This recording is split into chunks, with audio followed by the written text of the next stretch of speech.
venus en nombre pour défendre nos droits, aujourd'hui, ici à Liège. Le gouvernement actuel nous donne en effet beaucoup de fils à retordre. Le gouvernement actuel est l'incarnation du bon serviteur qui s'incline devant le moindre désir des multinationales. Il est l'anti-Robin des Bois qui fait les poches des pauvres pour mieux servir les riches. Le gouvernement actuel est une girouette qui dit vouloir sauver l'index avant de le faire sauter. Il croit voir inventer la poudre à canon et sème des bombes antisociales dans chacune de ses déclarations. Le gouvernement actuel prend les travailleurs avec ou sans emploi pour une bande de cons, une bande d'ignorants, des vaches à lait qu'il suffit de traire. Et si nous nous laissons faire sans agir, il aura bien raison. La Sécu n'est pas une partie de notre salaire qui disparaît mystérieusement dans les poches du gouvernement. La Sécu, c'est la bouée qui nous évite de couler. Une pension qui permet de nous rire en fin de carrière. Un chômage qui évite que l'on se retrouve à la rue quand l'entreprise fait faillite. Un salaire garanti quand on a 40 de fièvre et des allocations familiales pour habiller nos enfants. Die Sozialsicherheit, liebe Kollegen, ist der Rettungsring, der uns in schweren Zeiten erlaubt, den Kopf über Wasser zu halten. Pour rejoindre Marie-Hélène Stark, il est totalement injuste qu'une poignée de personnes possède presque tout, alors que plus de 90% de la population doivent serrer la ceinture. Le saut d'index n'est pas symbolique. Un jeune de 35 ans perd 16 700 € sur sa carrière à cause d'un seul saut d'index. Le code du travail, ce n'est pas juste une bible juridique dans un jargon incompréhensible. Les négociations entre patrons et syndicats, ce ne sont pas des histoires du passé. C'est ce qui nous évite de bosser 6 mois sans être payés. C'est ce qui nous empêche d'être traités comme des esclaves, comme ça se fait encore en Afrique. C'est ce qui nous c'est le bol d'air frais qui nous permet d'avoir des vacances. C'est la protection qui nous empêche de mourir intoxiqués par notre lieu de travail. Bart de Wever est un homme dangereux et toxique.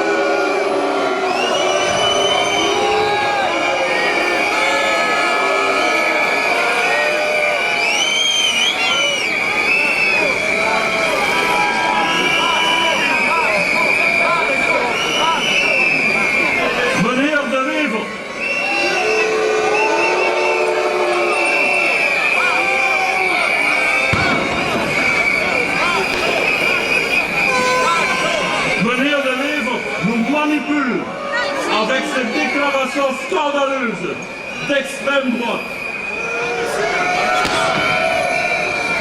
Son but est de diviser les travailleurs pour mieux régner. Nous ne nous laissons pas manipuler. Manière de vivre, à l'atelier comme au bureau, tous les travailleurs sont égaux dans leur souffrance au travail. Il faut mettre un terme au nazisme en Belgique. Wir wollen kein Nazi-Belgien für unsere Kinder. De Wevers Äußerungen sind eine Schande für Belgien. Les services publics, chers amis, c'est pas une bande de fonctionnaires qui se tournent les pouces. Les services publics, c'est l'enseignement, qui permet à nos enfants d'aller à l'école. Grâce au service public, on peut se promener dans les rues sans avoir peur. Le service public, c'est l'eau potable qui coule de notre robinet. Le service public, c'est la justice qui nous évite d'en venir aux mains. Le service public, ce sont les pompiers qui sauvent des vies. C'est le service rendu au public, à nous, aux citoyens. Réduire les services publics, c'est nous priver d'un service que nous payons. Nous voulons un service public fort et pourvoyeur d'emploi. Kollegen, wir wollen einen starken öffentlichen Dienst. Einen öffentlichen Dienst, der einen Dienst an die Bevölkerung leistet. Le gouvernement veut augmenter l'âge de la disponibilité et exige que les prépensionnés soient disponibles sur le marché du travail. Des gens qui ont bossé toute leur vie et qui ont pris la décision de partir en prépension pour faire place aux jeunes. Ces gens doivent à présent accepter n'importe quel emploi de misère et prouver qu'ils recherchent bien du boulot pour ne pas se retrouver sur la rue. Et tout ça, sachant qu'il n'y a pas assez d'emplois pour tous. Il faut arrêter de nous prendre pour des cons.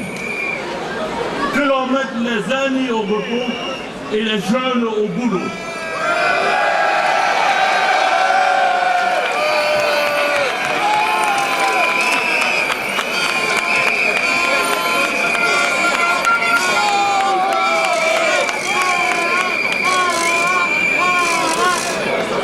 Kollegen, das Alter der Frühpensionen ist unantastbar. Frühpension ist ein Recht und wir wollen frei verhandeln können.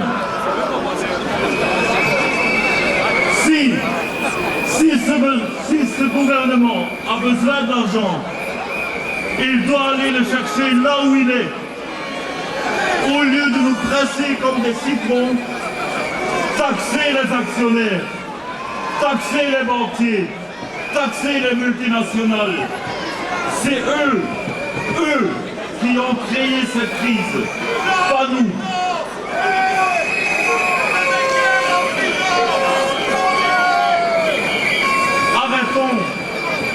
Arrêtons de nous plier aux volontés libérales.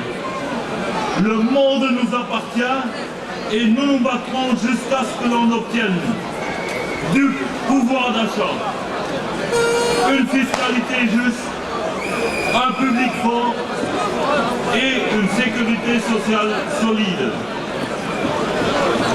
Merci d'être venus, merci d'être aussi nombreux. Bonne manif à vous tous.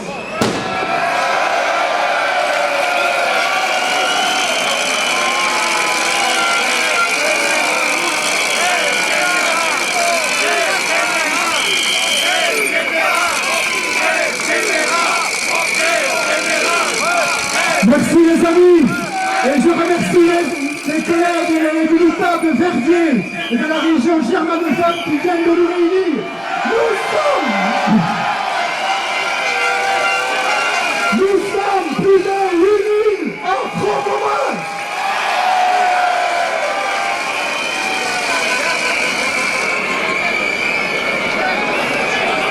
Chers camarades, chers amis, nous revoici, tous et toutes, pour la énième fois en lutte. Et hélas, ce n'est sans doute pas la dernière. Mais en tout cas, on vous remercie chaleureusement d'avoir répondu aussi massivement à notre appel. Camarades, nous vivons un moment parmi les plus durs de notre histoire sociale. Nous nous devons de structurer notre résistance, et pour longtemps, parce que c'est pendant plusieurs années qu'il faudra se battre. Ce n'est pas l'affaire d'un jour ou deux, d'une manifestation ou l'autre. nous allons devoir tenir. Voyez ce que nous avons fait en automne dernier. 130 000 personnes au moins dans les rues de Bruxelles. Et puis, ici, à Liège, 2 journées de grève complète. Objectivement, une réussite comme nous n'en avons plus vécu depuis longtemps. Qu'en avons-vous lu dans les médias? Qu'a dit le gouvernement? Que ces protestations n'étaient pas légitimes, que les manifestations ne servaient à rien, que nos grèves ruinaient le pays, qu'elles donnaient de nous à l'étranger une image défavorable. Oui, voilà le discours qu'ils veulent nous imposer. Voilà ce qu'ils veulent de nous. Nous devons désormais être des moutons. Nous devons accepter d'être tondus et puis de finir en côtelette pour la fête de Pâques qui s'annonce. Camarades, si nous sommes ici, à Liège et ailleurs, à Namur, à Charleroi, c'est pour dire non. Non à Charles Michel et son gouvernement de malheur. Non à Bardot-Wever et ses ministres d'extrême droite. Non, nous n'irons pas à l'abattoir. Nous allons continuer à être dans la rue autant de temps et aussi longtemps qu'il faudra. Parce que contester, résister, lutter est indispensable devant ce gouvernement de riches et de nantis. Camarades, vous connaissez cela aussi bien que moi. Il n'y a pas une seule conquête, un seul droit pour les travailleurs qui soit tombé tout droit du ciel. Tout ce que nous avons obtenu, nous avons dû l'arracher au pouvoir, au capital, au patron. La réduction du temps de travail, les salaires décents, les conditions de travail dignes d'un être humain, des services publics performants, une sécurité sociale solidaire. Tout ça, il a fallu aller le chercher dans la rue par la force de notre mobilisation. Aujourd'hui, c'est encore pareil, même si malheureusement, c'est la défense de nos droits qu'il s'agit. Mais le constat reste le même. Seul le combat paye. Si l'automne dernier, nous ne nous étions pas mobilisés, que croyez-vous qu'il se serait passé? C'est simple. Nous n'aurions obtenu aucun recul du gouvernement sur le dossier des prépensions. Il aurait maintenu leur décision de revenir sur les conventions des droits acquis depuis plus de 10 ans. Si nous nous étions croisés les bras, tout cela serait passé à la trappe. Le prépensionné de 55-56 ans, par exemple, aurait dû chaque semaine envoyer une lettre de motivation à un employeur qui, de toute façon, les aurait jetés dans un bac. Parce que pour le moment, ici à Liège, comme ailleurs, on ne crée pas d'emploi, on le galvaude, on le liquide. Et l'austérité qu'ils ont mis en place, les Michel et les Devereux, aura 36 000 conséquences, mais pas celle de créer un seul emploi. Pas un seul emploi pour nos jeunes, pour nos enfants. Ils vont devoir continuer à galérer, sans espoir de fonder une famille, un foyer. Et en même temps, on maintiendra au travail forcé des gens fatigués qui espéraient une petite pension tranquille. Ils imposent l'austérité comme un dogme, comme la solution. L'économie est malade. Il faut serrer la ceinture des travailleurs. Plus maigres, ils compteront moins cher et seront plus faciles à dompter.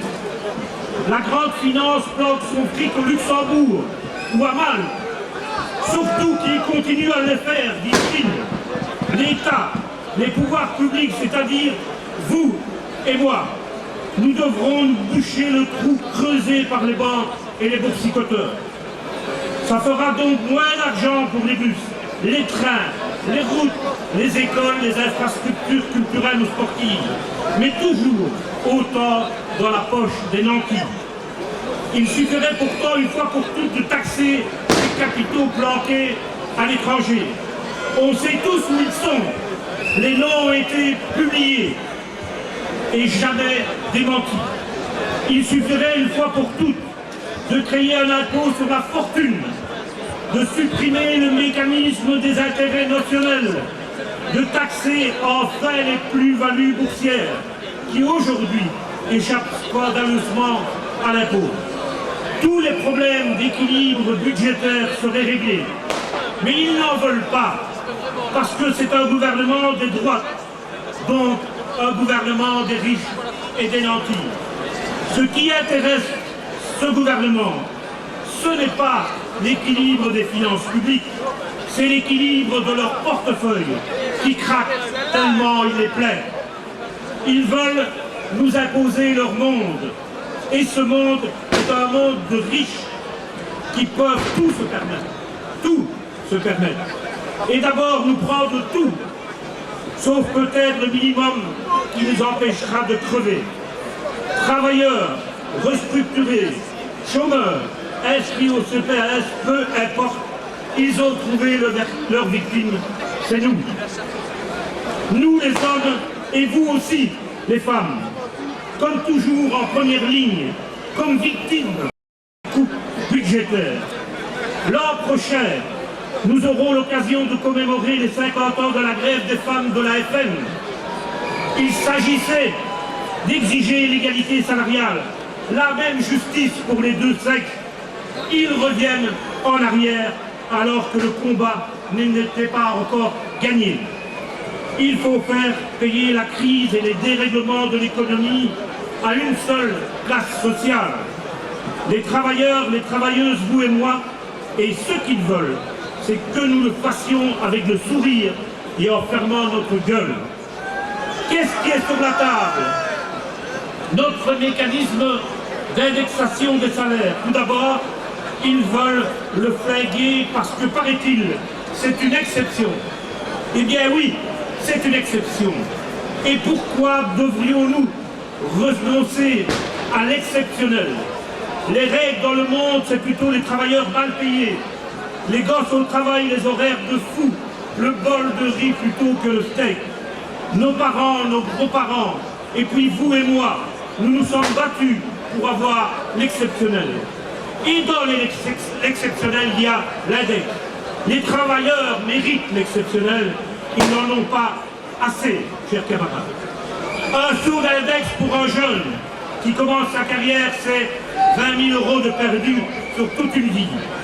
C'est largement, très largement le prix des études universitaires qu'il payera le cas échéant à son gamin, à sa gamine. C'est ça le saut d'index. Ce n'est pas un petit coup de pouce pour redresser l'économie. Non, c'est tomber les petits plaisirs de toute une vie. Et puis, sur la table, il y a nos carrières, ou plutôt le temps que celle-ci durera. Ils veulent la mort des prépensions. Ils veulent la retraite à 67 ans. Et on sait tous ce qu'ils veulent, c'est la retraite après à 70 ans, et puis pourquoi pas à 75 ans. Parce que voyez-vous, vous et moi, nous avons le tort de mourir plus vieux. Il faut donc que nous travaillions plus longtemps. Est-ce que ce ne serait pas un bon slogan pour le MR ou la NVA? Tu vis plus longtemps, on t'exploite plus longtemps, tu travailles plus pour gagner moins, mais crever plus tard. Sans compter, je le répète, que ces carrières plus longues vont laisser nos jeunes plus longtemps au chômage. Quelle vision ont-ils de l'avenir, de la justice, de l'équité? Aucune. Ce sera quoi cette société incapable de donner un travail à nos jeunes? C'est quoi cette société fondée sur l'exclusion et le déni? Ce n'est pas le même pour tout. L'air de rien, tranquillement, également, la ministre des Affaires sociales remet en cause tous les mécanismes de solidarité dans ce pays. La médecine coûtera plus cher, soyez-en sûrs, vivre plus longtemps, travailler plus et payer plus pour se soigner. Et puis, il y a la fiscalité. On nous dit ces jours-ci que le gouvernement aurait renoncé à toucher la TVA. C'est cet impôt qui est le plus injuste de tous, puisqu'il frappe la consommation et donc d'abord les produits indispensables. Si c'est vrai, c'est tant mieux, mais attendons tout de même de voir. Ce qui est sûr, c'est que dans les cartons du tandem Michel de Wever, il n'y a rien qui ressemble à une réforme de la fiscalité qui va dans le sens plus juste, plus égalitaire. Il n'y a rien qui ressemble à une grande taxation du capital, car il y a une moindre taxation des revenus du travail. Il continue à nous construire une société de rentiers, mais de rentiers financés par les travailleurs.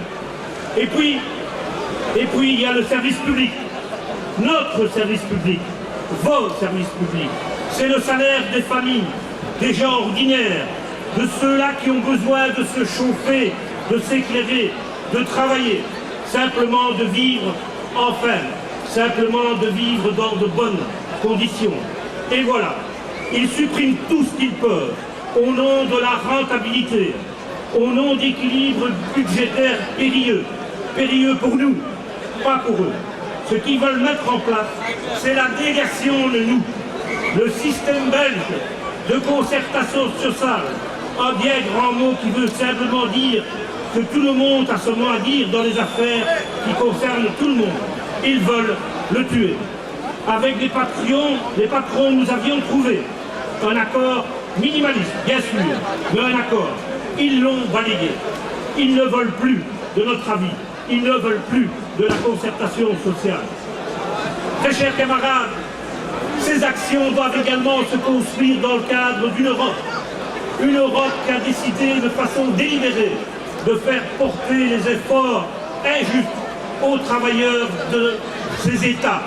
Il est donc plus qu'indispensable également que la mobilisation se passe partout en Europe de la même manière.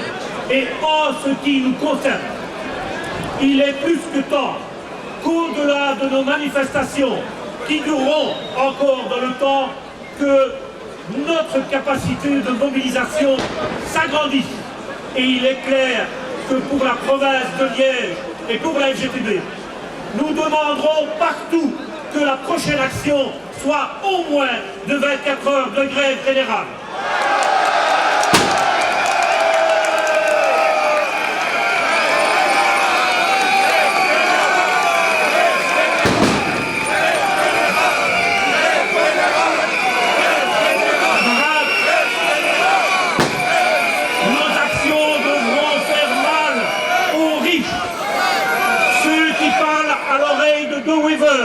Ceux qui parlent à l'oreille de Michel, et ce n'est qu'en attaquant leurs capitaux qu'ils nous entendront.